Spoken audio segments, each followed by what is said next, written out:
The night guide who had found her outside, 1 second after curfew, nodded in understanding.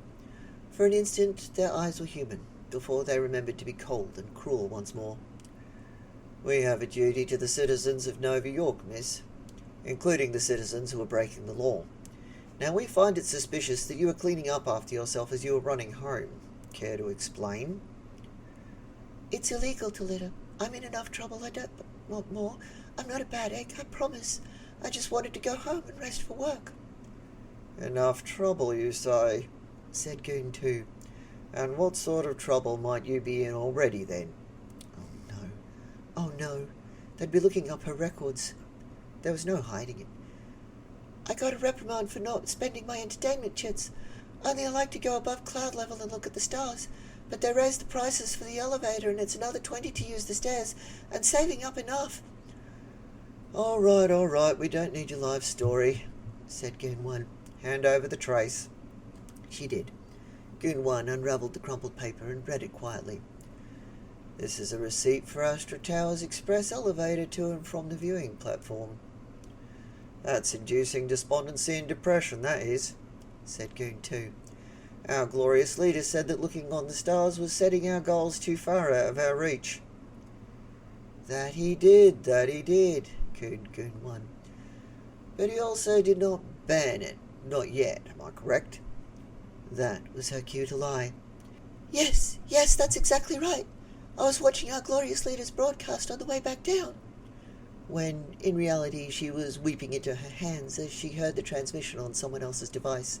He had raised the bread and onion ration to 5% less than what it used to be, and lowered citizen taxes to 5% more, all for the glorious greatness of Nova York. His solid gold statue of himself should be finished in 2 more years, he said, just like he said the last year, and the year before that, and the year before that. Her Gram used to say, "Tuppence more and up goes the donkey."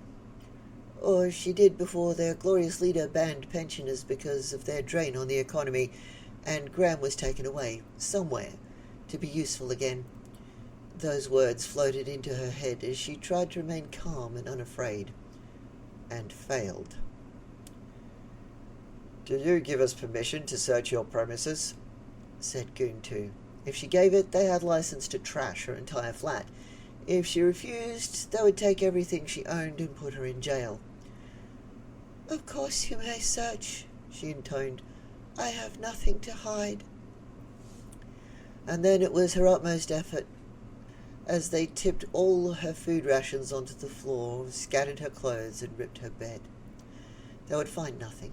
She kept her secrets inside her heart, where they could never be found. They read out her full name.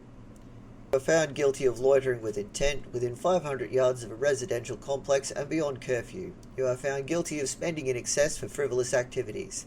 Anything you say will be used against you in the court of public ridicule. Do you have anything to say in your benefit?"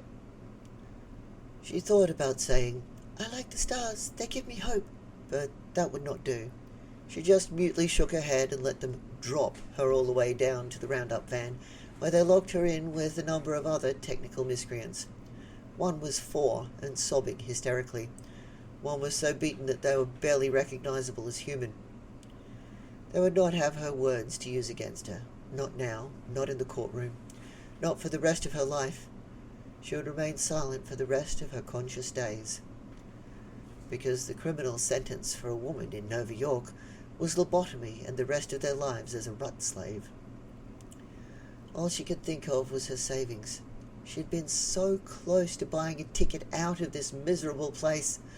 So close, and yet so far. And now, all for nothing. Just like everyone else who worked so hard and never reached their goal. End scene.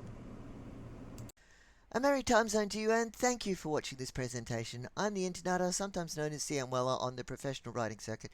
Wish I could get there, to be honest. I wrote this story some significant time ago and read this post as a video a lot sooner than now. If you want to see these fresh, check out my PeerTube site linked down there in the dibble-dobble. Try PeerTube. It's like YouTube, but without the horse shit. If you want to read these even fresher, I may want to kiss you on the cheek and give you a big hug, but you can find them on my hub site, also linked down below. If you want to sponsor me, there's a Patreon in the link spam downstairs. New Patreon patrons will get special thanks in my next fresh tale, and maybe a picture of a critter I took while I was out in meat space. Once again, thanks to my special sponsor list on screen, or it might be over there, I don't know yet. And thanks to you for watching so far. Big kiss to you. Mwah!